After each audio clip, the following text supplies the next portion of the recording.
Live for nothing. Live for nothing. Something.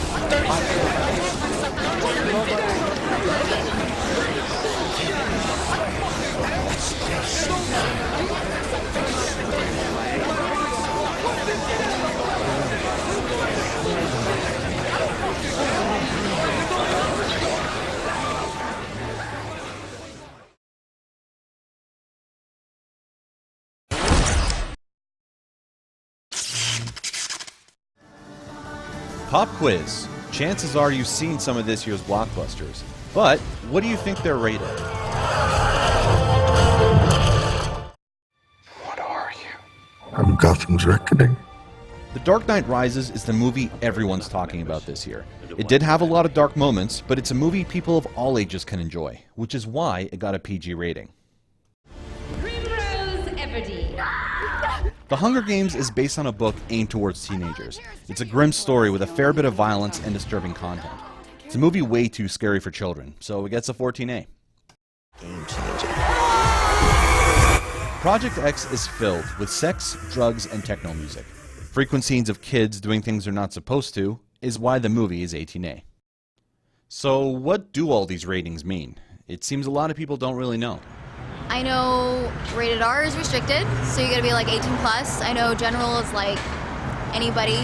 Then there's one that I think is like 13 plus. I don't know what it is exactly, and X is sex. There's general, there's PG, PG-13, AA. I think there's an R that's like 18 and above, and well, X. You've likely seen this ad playing in theaters, giving you an idea of how people view the ratings. But I'm grown up. I'm going to be 5 soon. How about this one, the zombie movie? You can't see it. You're not allowed to. Why not? Because it's rated R. Those are the rules. Who made up these rules? I don't know. Critics, I guess. The Ontario Film Review Board is responsible for rating all movies released in the province. Every film has to come through here. It's legislated that all films must be classified. We have elements that we look for to classify a film, and the elements start at language. Fuck! Fuck! Fuck! Fucking fuck! Fuck! Violence. Sexual activity. You are Ian's plaything, responding to his touch with shrieks of orgasmic delight. Nudity.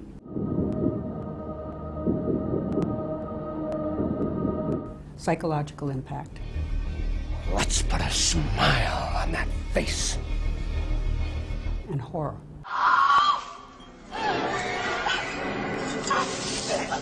So as you move from G to R, those elements increase in intensity. This is the current rating system in Ontario. G stands for general and is suitable for anyone. PG is parental guidance. If a child is under 14, it is up to the parent if they can watch it. 14A means anyone under 14 must be accompanied by an adult, classified in Ontario as 18 and older. 18A means anyone under 18 must be accompanied by an adult. R stands for restricted. Nobody under 18 can watch the movie. Contrary to popular belief, there is no X rating. Following these guidelines, the OFRB rate movies accordingly. It's a community board, and it's made up of people from all over Ontario, and we're all ages. And so therefore, when we come to a classification between PG and 14A, we look to see who is that movie, who's the demographic that's going to see that movie.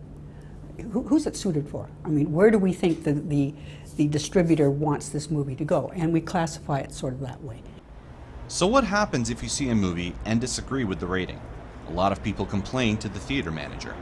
You just do the best of explaining that it's not us, it's a third-party company, and that they're a government enforcement, same as other regulations, and we just tell them we can't do anything about it. If people get upset about it, we tend to just sort of walk away, give them the link to the OFRB website. My 14-year-old daughter and I went to see The Dictator this weekend. We both feel that this movie is not appropriate for her age. I just saw that it was rated R in the United States. Why are the ratings so lenient in Canada? And The Dictator was 14A here in Canada. And it was because right, the content advisors that you would have seen on the poster would have been coarse language, sexual content, and crude content. So that gives you some idea of whether you think this film is appropriate for your child. A lot of people often confuse the Ontario rating system with the American rating system, run by the Motion Picture Association of America. They look at things much differently than the Ontario Film Review Board.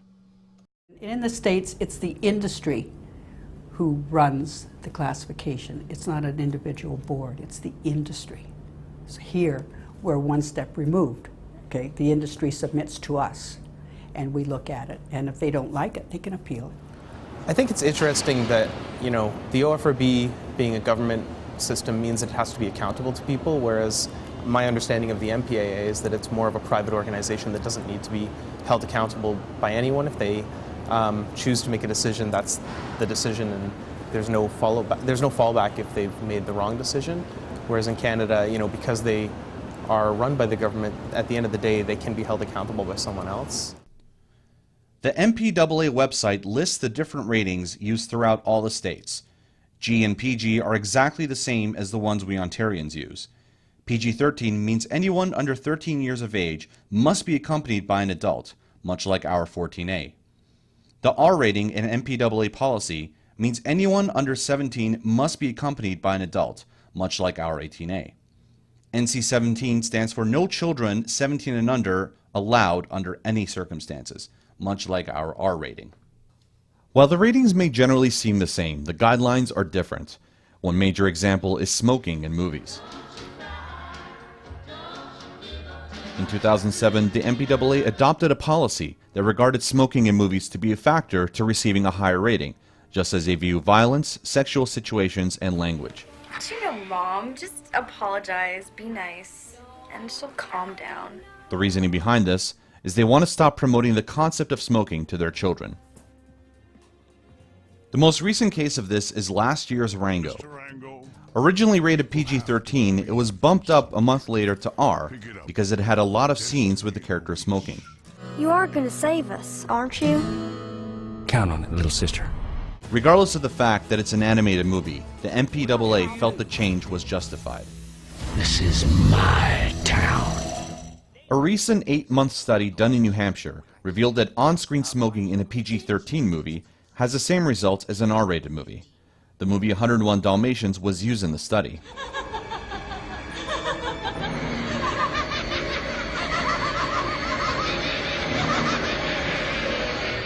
The article was posted in the Toronto Star.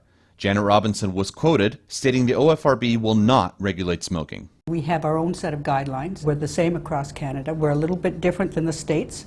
The American board will allow a lot more violence than we do. You can chop off an arm and have blood spurting all over the place and see the bone sticking out, but don't show a breast. You'll have a fit. Whereas here in Canada, we're a little bit more easier on sex because we all have sex. We're not all violent. So, you know, we're a little bit easier on the sex and a little more, you know, more stringent on the violence. At least we hope we are. If anything, the American system is a little more harsh than it needs to be. I feel like there's been a lot of movies that I've seen that I think are rated 14A for a good reason. I think the 18A is a lot less common, but realistically, most of the movies that we have, I think, are okay to be seen by an 18-year-old or 16-year-old. And rated R movies we almost never see, which I think is fair. There are very few things that I think we should say, no matter what, if you're under 18, you can't see it. The 18A rating is a fairly new one.